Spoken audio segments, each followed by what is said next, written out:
छोटी सी कहानी एक टीचर की है। ये टीचर जो थी ये प्राइमरी स्कूल में पढ़ाती थी, इंग्लिश की टीचर थी।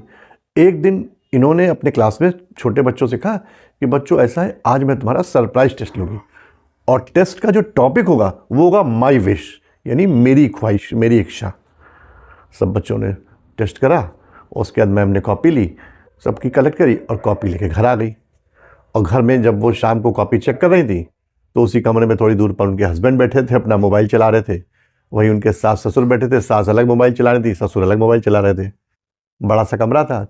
जो देवर देवरानी थे वो भी अपने मोबाइल में अपने मोबाइल में व्यस्त थे, नंद भी अपने मोबाइल में व्यस्त थे। मतलब सब लोग बैठे तो साथ में थे लेकिन सब अपने अपने मोबाइल में व्यस्त थे। टीचर कॉपी चेक कर रही थी। थोड़ी देर बाद अचानक ये हुआ कि टीचर की आंखों से कॉपी चेक करते करते आंसू आने लगे और टप टप गिरने लगे कॉपी में। तो एकदम से उनके हस्बैंड का ध्यान अपनी वाइफ की तरफ गया, टीचर की तरफ गया। उन्होंने कहा, अरे रो क्यों रही, क्या हो गया ऐसा?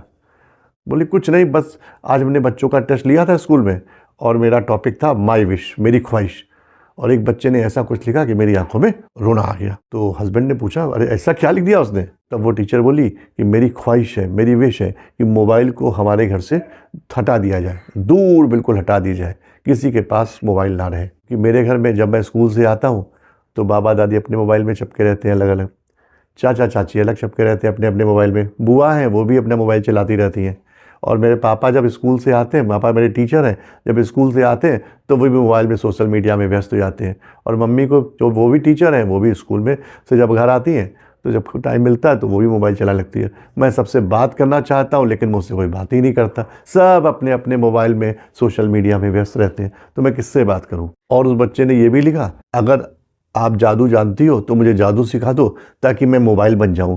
जब मैं मोबाइल बन जाऊंगा तो अपने बाबा दादी के पास भी हमेशा रहूंगा, पापा मम्मी भी मुझे लिए रहेंगे, दादी बाबा पापा मम्मी चाचा चाची बस सबके मैं पास रहूंगा। इस तरह से मैं सबके कांटेक्ट में रहूंगा, सबके साथ रहूंगा मैं। ये सुनकर उनके हस्बैंड ने कहा कि हो सकता होगा कोई बच्चा जिसके घर में ऐसी समस्या होगी और तुम क्यों परेशान हो रही हो? तो कॉपी चेक करते करते चलो और जोर जोर से रोलोगी।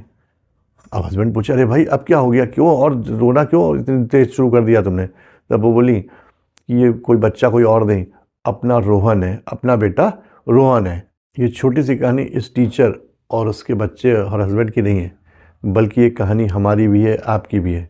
कि मोबाइल जब आया था तो इसलिए आया था कि हम सबसे कनेक्ट हो जाएं, लेकिन वास्तव में क्या है कि आज हम अपने ही लोगों से डिस्कनेक्ट हो गए हैं। तो दोस्तों अपने परिवार के लिए समय निकालिए, मत चिपके रहिए मोबाइल में, क्योंकि दुनिया के लिए तो आप सिर्फ एक इंसान हैं, लेकिन अपने परिवार के लिए आप पूरी दुनिया हैं।